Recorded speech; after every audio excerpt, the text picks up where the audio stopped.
So, have you ever felt this weird paradox? You work incredibly hard, you're climbing the ladder of success, but then you get to the top and the view just isn't what you expected.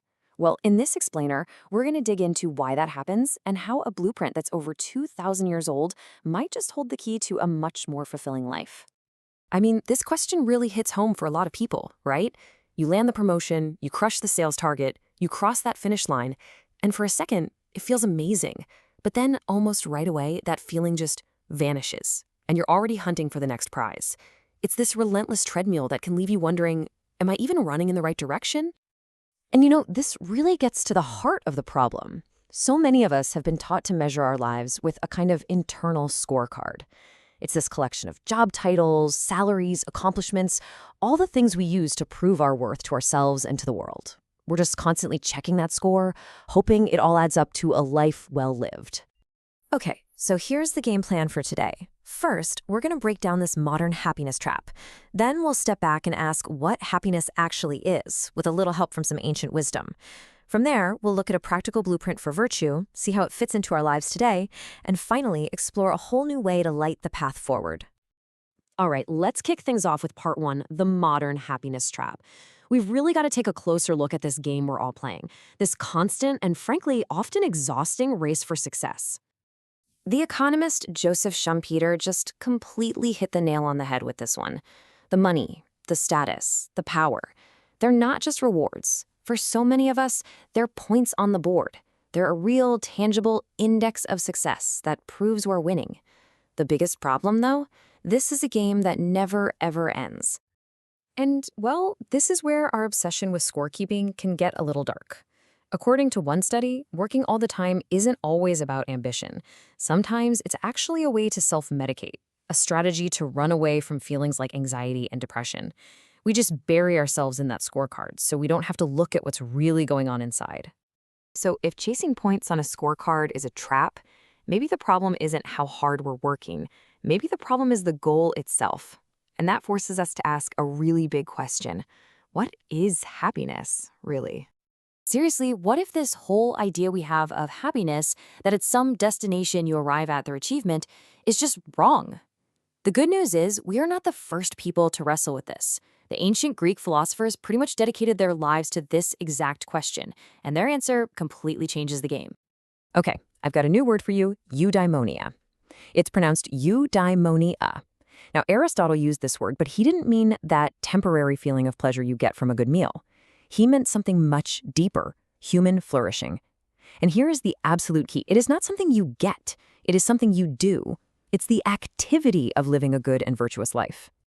And when you put these two ideas side by side, the difference is just wow. Our modern idea of happiness, it's all external. It depends on getting things. Aristotle's idea, it's internal. It depends on your actions and your character. One is a destination you're trying to reach. The other is the way you travel. One is measured by a scorecard. The other is measured by the person you're becoming. Now, flourishing through virtuous activities sounds amazing, I get it, but it's also a little vague. Like, how do you actually do that? Well, that brings us to part three, a blueprint for virtue, and this is where it gets really practical. I mean, Aristotle makes it super clear right here in his own words.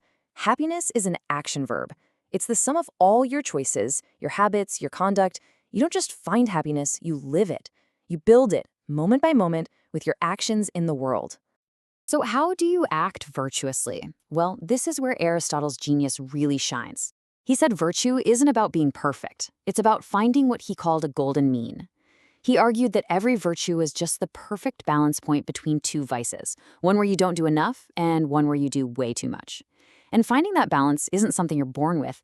It's a skill you have to practice, kind of like learning to play the guitar. Let's just take courage as an example, right? Courage isn't having zero fear. That's actually rashness, which is a vice of excess. And it's not being paralyzed by fear. That's cowardice, a vice of deficiency. Courage is the mean. It's feeling the right amount of fear for the situation and still acting the right way. And the same logic applies to all sorts of other virtues, like generosity, which is that sweet spot between being stingy and just being wasteful. Okay, so this framework is pretty elegant, but does a philosophy from 2,000 years ago really apply to our lives today? With our smartphones and remote work and everything else? Well, the answer is a huge yes, which brings us to part four. For Aristotle, this whole eudaimonia thing was not a solo project. He knew that we are fundamentally social animals. He basically argued that even if you had all the money and success in the world, a life without real, deep friendships would feel totally empty. Connection isn't some nice to have, it's absolutely necessary if you want to flourish. And get this, modern data totally backs him up. A full 70% of employees today say that friendship is the single most important part of a happy work life. Turns out, even in our careers, we're still just people who desperately need connection to thrive. So let's bring this all home. You can actually use this golden mean idea as a kind of diagnostic tool for your own life. Think about ambition. Is your ambition driven by vanity, the excess, or by a real desire to contribute something meaningful? Aristotle called that great-mindedness. Or what about conflict? Do you avoid it at all costs, or are you assertive when you need to be? This framework just gives us a whole new lens to look at our own actions. And that brings us to our final section, lighting the way forward. It's time to kind of reimagine our entire approach to a good life and really move on from that old broken model. And here it is, the ultimate takeaway. The answer isn't to just swap your old scorecard of money and status for a new virtue scorecard. No, the goal is to get out of the score-keeping business altogether, to stop measuring your life and to just start living it. You've got modern thinkers like Arthur C. Brooks who are doing fantastic work bringing this ancient wisdom into the 21st century. And a big part of their argument is that we need to fundamentally change the metaphors we use for our own lives and our own progress.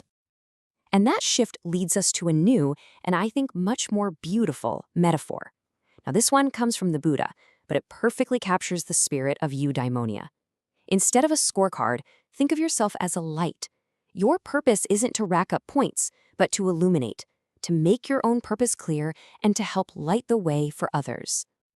And so that leaves us with one last question, a question to replace that old habit of always checking the score.